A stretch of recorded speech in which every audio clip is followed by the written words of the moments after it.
Hello, good morning. ഞാനേ നിങ്ങൾക്കൊരു item പരിചയപ്പെടുത്തി തരാം. ഇത് ഞാൻ ഇന്നലെ ഫ്ലിപ്കാർട്ടിൽ നിന്ന് വാങ്ങിച്ചതാണ് കേട്ടോ. സാധാരണ ഞാൻ പാത്രം കഴുകിയിട്ട് അത് അവിടെ ഇവിടെയും കൊണ്ടുവന്ന് വെക്കുന്ന സമയത്ത് ഫ്ലോറിൽ വെള്ളം നന്നായിട്ട് പോകാറുണ്ട്. അങ്ങനെ ചെളിയാവും. ഇനി മുതൽ ഈ ഒരു സൈഡിൽ കൂടെ വെള്ളം പൊയ്ക്കോളും. എന്നിട്ട് പാത്രങ്ങളൊക്കെ ഡ്രൈ ആയി കഴിഞ്ഞിട്ട് നമുക്ക് അറേഞ്ച് ചെയ്ത് വെക്കാവുന്നതാണ് കേട്ടോ. പിന്നെ വിൻഡോസ് ഒക്കെ ഓപ്പൺ ചെയ്തിട്ടിട്ട് ഞാൻ ദാ ഇവിടെ വന്ന് ഇങ്ങനെ നോക്കി നിൽക്കും. ആ കണ്ടത്തിൽ വെള്ളം കയറിയോ, മഴ പെയ്തോ, മഴ പെയ്യുന്നുണ്ടോ, മരൊക്കെ ഇങ്ങനെ നോക്കി നിൽക്കും കേട്ടോ.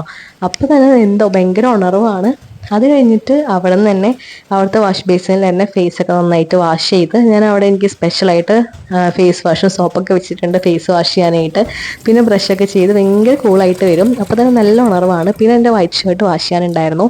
അതൊക്കെ കഴിഞ്ഞതിന് ശേഷം 2 മുട്ട ബോയിൽ ചെയ്യാൻ വെച്ചു, ടീക്കുള്ള വെള്ളം വെച്ചു. പിന്നെ ഇന്നത്തെ ബ്രേക്ക്ഫാസ്റ്റ് നുറുക്ക് ഗോതമ്പിൻ്റെ ഉപ്മാവാണ് കേട്ടോ.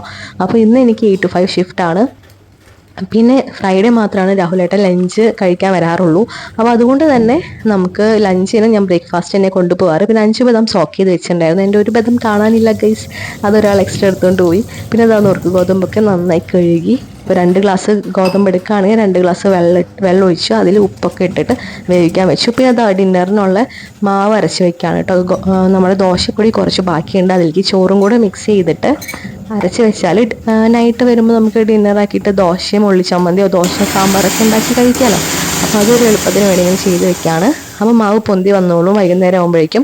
പിന്നെ ഇതാ നമ്മുടെ വിസിലൊക്കെ വന്ന് പ്രഷറൊക്കെ പോയി. അപ്പോഴേക്കും ഇതാ ഞാൻ കടുകും മുളകും ചേർത്തിട്ട് ഒന്ന് വറുത്തെടുക്കുന്നുണ്ട്. അങ്ങനെ നമ്മുടെ വേവിച്ച് വെച്ച് നുറുക്ക് ഗോതമ്പ് അതിലിട്ട് നന്നായിട്ട് മിക്സ് ചെയ്ത് എടുക്കുകയാണ് കേട്ടോ ചെയ്യുന്നത്. സിമ്പിൾ റെസിപ്പിയാണ്.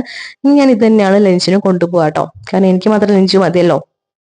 അപ്പോൾ എനിക്കങ്ങനെ ഉച്ചയ്ക്ക് ചോറ് കഴിക്കണം എന്നുള്ള നിർബന്ധമൊന്നുമില്ല. ചോറ് കഴിച്ചില്ലെങ്കിൽ അത്രയും നമുക്ക് ആ ഒരു വെയിറ്റ് കുറയുമല്ലോ എന്നുള്ളൊരു കോൺസെപ്റ്റിൽ ഞാൻ മോർണിംഗ് ഉണ്ടാക്കുന്നത് തന്നെ കൊണ്ടുപോകും. പിന്നെ അത് അയേൺ ചെയ്യാനുള്ളതൊക്കെ അയേൺ ചെയ്തു. എൻ്റെ യൂണിഫോമും പാൻസും ഷർട്ടൊക്കെ അയേൺ ചെയ്തു. പിന്നെ ഫ്രഷായി വന്നിട്ട് വിളക്കൊക്കെ വെച്ച് കണ്ണന് പ്രാർത്ഥിച്ച്. അപ്പോൾ ഇതായിരുന്നു നമ്മുടെ ബ്രേക്ക്ഫാസ്റ്റ്. എല്ലാവർക്കും ഇഷ്ടമായെന്ന് വിചാരിക്കും. ടാറ്റാ.